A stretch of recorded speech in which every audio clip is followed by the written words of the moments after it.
हमेशा मर्द बुरा नहीं होता। मैंने मर्द बुरा है का राग अलापने वालियों को इन्हीं मर्दों को धोखा देते हुए देखा है। वक्त गुजारी सिर्फ मर्द नहीं करता, बहुत सी लड़कियों को भी प्यार का चूना लगाते देखा है। एक वक्त पर 4-4 गर्लफ्रेंड सिर्फ मर्द नहीं रखता।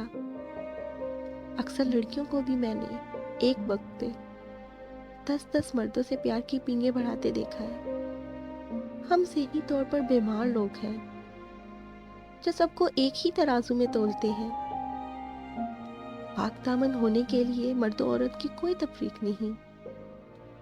लोगों को अपने अंदाजों की ऐनक उतार कर देखें।